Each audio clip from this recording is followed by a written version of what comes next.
मांगने पर जहाँ पूरी हर मन्नत होती है, माँ के पैरों में ही तो जन्नत होती है। जय माँ लक्ष्मी, जय माँ दुर्गे।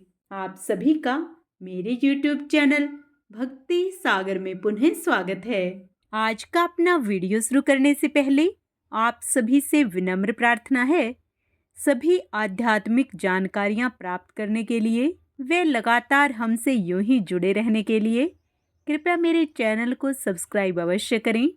वीडियो यदि पसंद आता है तो लाइक एंड शेयर भी करें।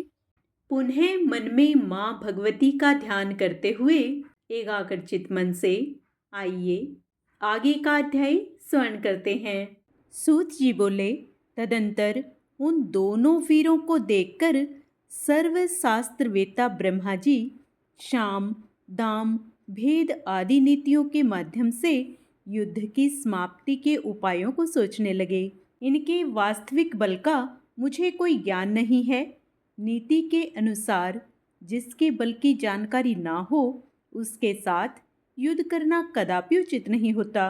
यदि मैं इस समय इन मदोन्मत्त दुष्ट दानवों की स्तुति करता हूँ तो इससे स्वयं मेरे द्वारा अपनी निर्बलता प्रकाशित होगी। निर्बलता प्रदर्शित करने पर इनमें से कोई एक ही मेरा वध कर देगा। इनके साथ इस समय मैं न तो दान नीति और ना ही भेद नीति को उपयुक्त समझ रहा हूँ। अतः इस समय उचित यही है कि मैं शेष नाग पर सोए हुए चतुर्भुज एवं पराक्रमी भगवान विष्णु को जगाऊं। वे मेरी विपत्ति अवश्य ही दूर करेंगे। मन में ऐसा सोचकर कमल नाल का आश्रय लेकर पदमयोनि ब्रह्मा जी मन ही मन दुख नाशक विष्णु के शरणागत हो गए। वे शुभ संबोधनों के द्वारा योग निद्रा के कारण स्पंदन रहित उन नारायण जगतपति भगवान विष्णु को जगाने के लिए उनकी स्तुति करने लगे। ब्रह्मा जी बोले, हे दीनानाथ, हे हरे, हे विष्णु, हे वामन, हे माधव, भक्तों की पीड़ा हरने वाले, हे हृकेश, हे सर्वव्यापिन, हे जगतपिते, हे अनंत स्वरूप, हे वासुदेव, हे अंतर्यामिन, हे जगत के स्वामी, हे दुष्टों और शत्रुओं का संहार करने में एकाग्र चित्त वाले, हे चक्रधर, हे गदाधर, हे सर्वज्ञ, हे सर्वलोकेश, हे सर्वशक्तिमान, हे सर्वशक्ति संपन्न, हे देवेश, हे दुखनाशन, अब आप उठिए उठिए और मेरी रक्षा कीजिए। हे विश्वंभर, हे विशालाक्ष, हे पुण्य स्वर्ण कीर्तन, हे जगत सृष्टा, हे निराकार, हे सृष्टि पालन संहार के कारक, हे महाराज, ये दोनों मदोन्मत्त दानव मेरा वध करना चाहते हैं। हे सर्वाधार, मैं इस समय संकटग्रस्त हूँ, क्या आप यह नहीं जानते? हे महाविष्णु, मैं इस समय दुख से अत्यधिक पीड़ित हूँ और आपके शरणागत हूँ। ऐसी स्थिति में यदि आप मेरी उपेक्षा करेंगे तो आपका जगत पालन का नियम निरर्थक हो जाएगा। इस प्रकार स्तुति करने पर भी जब योग निद्रा में लीन भगवान विष्णु नहीं जागे, तब ब्रह्मा जी ने विचार किया कि भगवान विष्णु अवश्य ही शक्ति के अधीन होकर योग निद्रा के वश में हो गए हैं, जिससे ये धर्मात्मा नहीं जग रहे हैं। अब दुख से पीड़ित मैं इस समय क्या करूं? अहंकार के मद में चूर वे दोनों दानव मुझे मारने के उद्देश्य से यहाँ आ गए हैं। अब मैं क्या करूं और कहाँ जाऊं? अब तो मुझे शरण देने वाला कोई भी नहीं है। इस प्रकार मन ही मन सोचते हुए वे एक निष्कर्ष पर पहुंचकर एकाग्रचित हो उन भगवती योग निद्रा की स्तुति करने लगे। उन्होंने अपने मन में यह दृढ़ विचार रख लिया कि वे ही महाशक्ति मेरी रक्षा करने में समर्थ हैं, जिन्होंने भगवान विष्णु को भी चेतनाहीन तथा निस्पंद कर दिया है। इस लोक में जैसे मृत प्राणी को शब्द आदि गुणों का आभास नहीं हो पाता, उसी प्रकार निद्रा के कारण अपने नेत्र मूंदे हुए भगवान विष्णु कुछ भी जान सकने में असमर्थ हैं। मेरे द्वारा नानाविध स्तुति किए जाने पर भी भगवान विष्णु निद्रा का त्याग नहीं कर रहे हैं। अतएव मैं मानता हूँ कि निद्रा इनके अधीन नहीं है, अपितु निद्रा के द्वारा ही ये वशीभूत कर लिए गए हैं। जो प्राणी जिस किसी के वश में हो जाता है वह निश्चय ही उसी का दास बन जाता है। अतः ये योग निद्रा ही लक्ष्मीपति विष्णु की स्वामिनी हो गई हैं। जिस शक्ति के द्वारा सिंधु पुत्री लक्ष्मी के वश में रहने वाले भगवान विष्णु भी वशीभूत कर लिए गए हैं, उन्हीं भगवती ने निश्चित रूप से इस जगत को अपने अधीन कर रखा है। मैं ब्रह्मा, विष्णु, शंकर, सावित्री, लक्ष्मी एवं पार्वती हम सभी उन्हीं के अधीन हैं, इसमें कुछ भी संशय नहीं है। भगवान विष्णु भी जिस शक्ति के वशीभूत होकर विवश हुए से उसी प्रकार सो रहे हैं जिस प्रकार एक सामान्य प्राणी सोता है, तब अन्य महापुरुषों के विषय में क्या कहा जाए। अतः अब मैं योग निद्रा का ही सत्वन करूँगा, जिनकी कृपा से निद्रा मुक्त होकर जनार्दन सनातन भगवान वासुदेव युद्ध के लिए उद्योग करेंगे। तदंतर ऐसा निश्चय कर कमल नाल पर विराजमान ब्रह्मा जी भगवान विष्णु के अंगों में व्याप्त उन योग निद्रा की स्तुति करने लगे। ब्रह्मा जी बोले, हे देवी, इस जगत का कारण आप ही हैं। वेद वाक्यों से मुझे ऐसा ज्ञात हुआ है। हे अम्ब, आपकी ही शक्ति से संपूर्ण विश्व को ज्ञान देने वाले पुरुषोत्तम भगवान विष्णु भी इस समय योग निद्रा के वश में हो गए हैं। हे माता, समग्र लोक को मोहित कर देने वाली आपकी लीला को कौन जान सकता है। आपकी इस लीला से मैं तो मूढ़ हो गया हूँ और वे विष्णु परवश होकर सो रहे हैं। हे समस्त प्राणियों के मन में निवास करने वाली भगवती, करोड़ों देवताओं में भी ऐसा कौन विज्ञ है जो ऐसी आप निर्गुणा का रहस्य जान सके। सांख्य शास्त्र के विद्वान पुरुष और प्रकृति से जगत की उत्पत्ति मानते हैं। इनमें वे अवचेतन प्रकृति को ही जगत को उत्पन्न करने वाली बताते हैं। तो फिर क्या आप वैसी ही अचेतन हैं? किंतु यदि आप जड़ होती तो इन जगदाधार विष्णु को इस समय चेतना रहित कैसे कर देती। हे महामाये, आप सगुण रूप धारण कर नानाविध लीलाएं करती रहती हैं। अतः आपके रहस्यमय कार्यों का सम्यक ज्ञान करने में भला कौन समर्थ है। हे भवानी, मुनिगण संध्या नाम से आपके गुणों को परिलक्षित करके तीनों समय प्रातः, मध्याह्न, सायं निश्चित रूप से आपका ही ध्यान करते हैं। हे देवी, आप बुद्धि स्वरूपा होकर समस्त लोक को ज्ञान देती हैं और लक्ष्मी रूप से सदैव देवताओं को सुख प्रदान करती हैं। हे माता, संपूर्ण प्राणियों में कीर्ति, मति, धृति, कांति, श्रद्धा एवं रति रूप में आप ही विराजमान हैं। हे देवी, प्रगाढ़ निद्रा के वशीभूत विष्णु को देखकर विषम दुख की स्थिति को प्राप्त हुए मुझको यह प्रमाण मिल गया है कि आप ही निसंदेह संपूर्ण जगत की जननी हैं। इस विषय में अब सैकड़ों तर्क वितर्क की कोई आवश्यकता नहीं है। हे देवी, आप वेद शास्त्रों के पारदर्शी विद्वानों की समझ से भी परे हैं और वेद भी आपको पूर्ण रूप से नहीं जानते, क्योंकि उन वेदों की उत्पत्ति का भी कारण आप ही हैं। आपका यह संपूर्ण रहस्यमय क्रियाकलाप सबको प्रत्यक्ष दिखाई देता है। इस संसार में कौन ऐसा बुद्धिमान प्राणी है जो आपके संपूर्ण चरित्र को जानने में समर्थ है। स्वयं मैं, ब्रह्मा, विष्णु, शंकर, देवगण, अन्य मुनिवृंद तथा मेरे तत्वज्ञ पुत्र लोग भी उसे नहीं जान सके हैं। संपूर्ण लोक में आपकी महिमा का वर्णन कोई नहीं कर सकता है। हे देवी, यदि यज्ञों में वैदिक विद्वान हवन कार्य के समय आपके स्वाहा नाम का उच्चारण न करें तो देवगण अपना यज्ञ भाग नहीं प्राप्त कर सकते। अतएव आप ही देवताओं का भी भरण पोषण करती हैं। हे भगवती, आपने पहले भी समय समय पर दैत्यों द्वारा उत्पन्न किए गए भयों से हमारी रक्षा की है। उसी प्रकार इस समय भी हमारी रक्षा करें। मैं आपकी शरण में हूँ। हे देवी, हे वरदे, मधु के साथ भयानक इस कैटब को देखकर मैं अत्यंत भयाक्रांत हूँ। आपकी योगमाया ने भगवान विष्णु के शरीर के सभी अवयवों को अपने वश में कर रखा है, अतः वे मेरी इस विषम विपत्ति को नहीं जान रहे हैं। हे महानुभावे, या तो इस समय आप आदिदेव को मुक्त कर दें अथवा इन दोनों महादैत्यों का वध कर दें।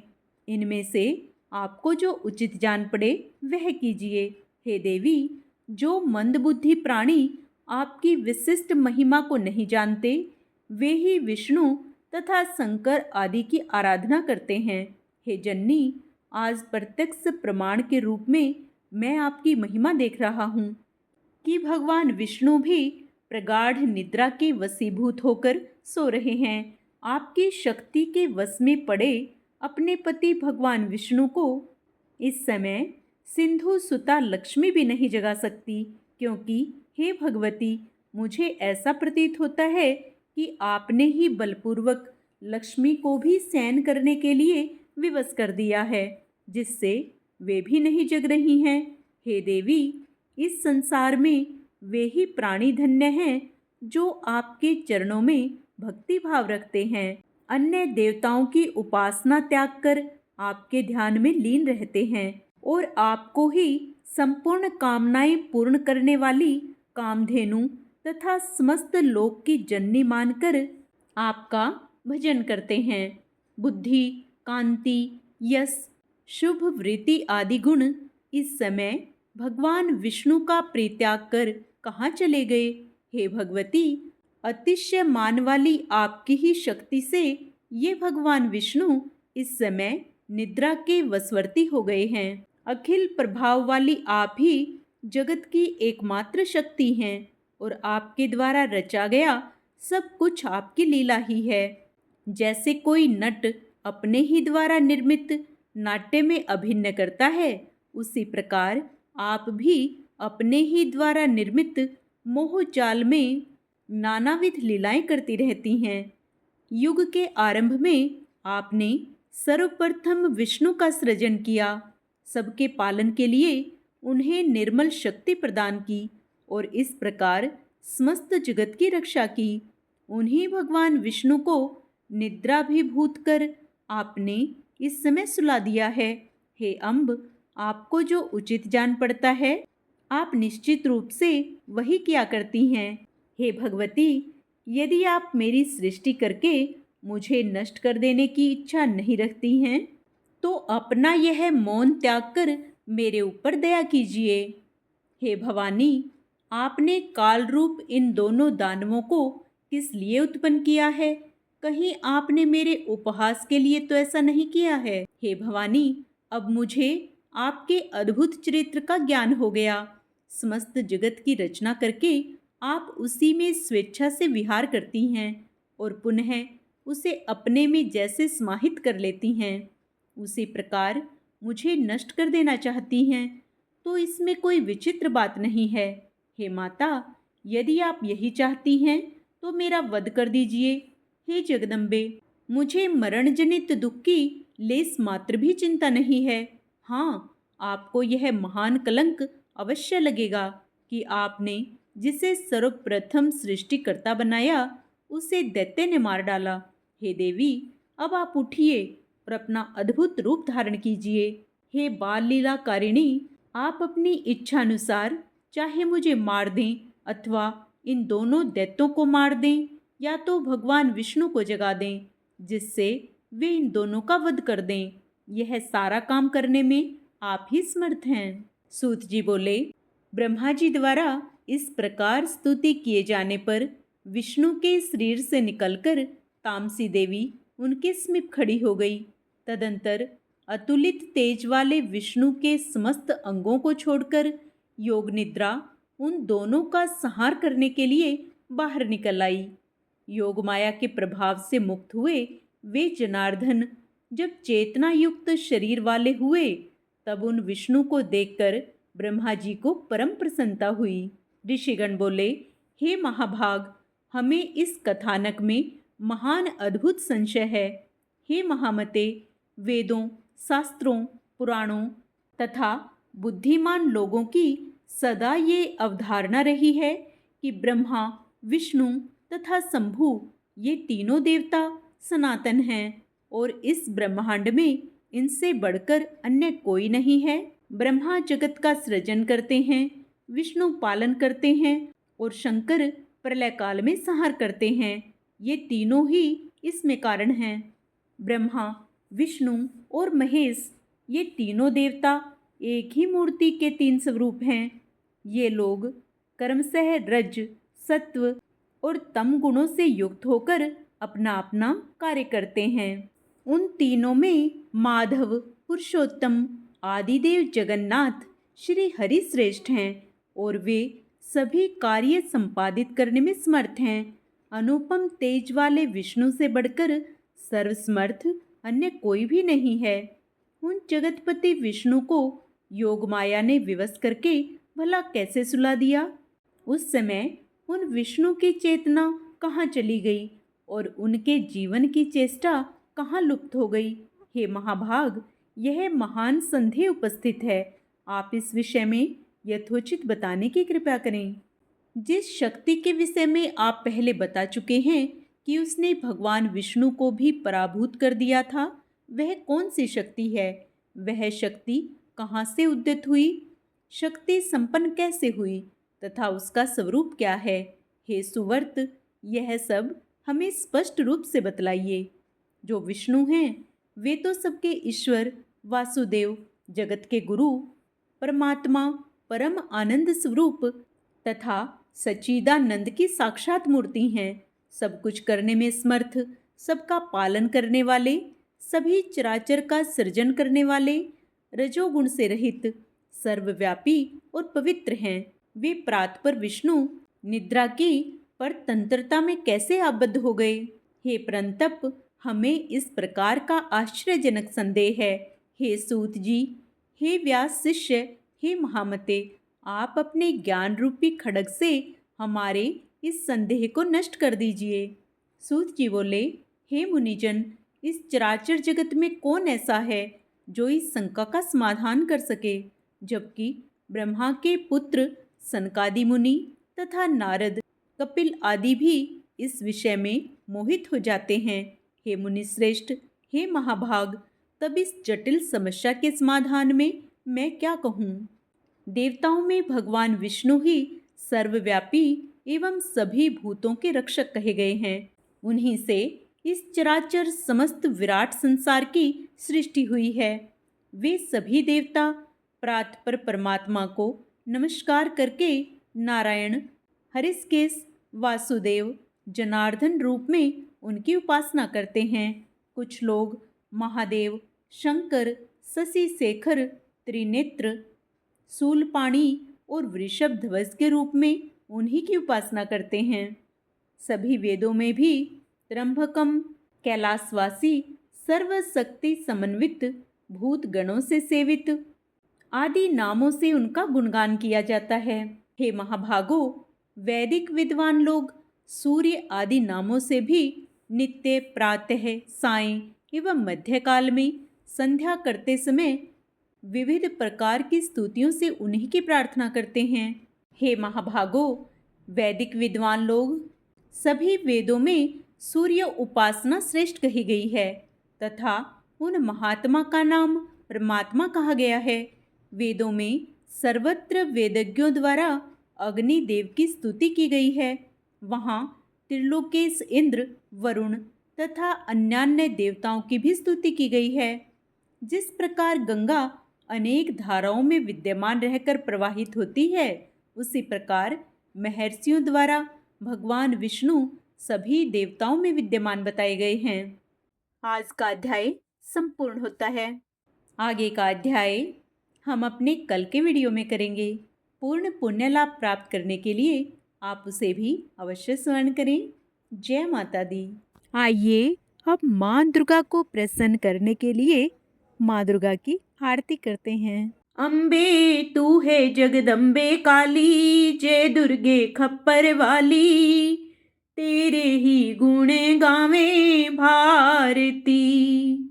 ओ मैया हम सब उतारे तेरी आरती, तेरे भक्त जनों पर माता पीर पड़ी है भारी, पीर पड़ी है भारी।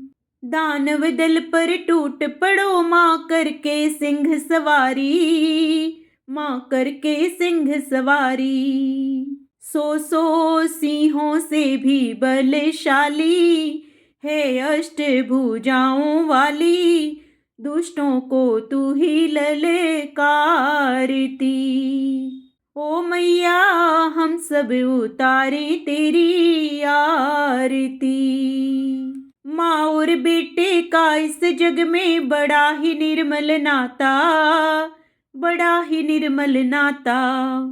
पूत कुपूत सुने हैं पर ना माता सुनी कुमाता, ना माता सुनी कुमाता। सब पे करुणा दर्शाने वाली, अमृत बरसाने वाली, दुखियों के दुखड़े निवारती। ओ मैया हम सब उतारे तेरी आरती। नहीं मांगते धन और दौलत, ना चांदी ना सोना, ना चांदी ना सोना। हम तो मांगे तेरे चरणों में एक छोटा सा कोना, एक छोटा सा कोना। सबकी बिगड़ी बनाने वाली, लाज बचाने वाली, सतियों के सत को संवारती। ओ मैया हम सब उतारे तेरी आरती। चरण शरण में खड़े तुम्हारी, ले पूजा की थाली, ले पूजा की थाली। वरद हस्त सर पर रख दो माँ, संकट हरने वाली, माँ संकट हरने वाली। माँ भर दो भक्ति रस प्याली, अष्टभुजाओं वाली, भक्तों के कारज तू ही सारती। ओ मैया हम सब उतारे तेरी आरती। अम्बे तू है जगदम्बे काली, जय दुर्गे खप्पर वाली, तेरे ही गुण गाए भारती। ओ मैया हम सब उतारे तेरी आरती। जय माता दी।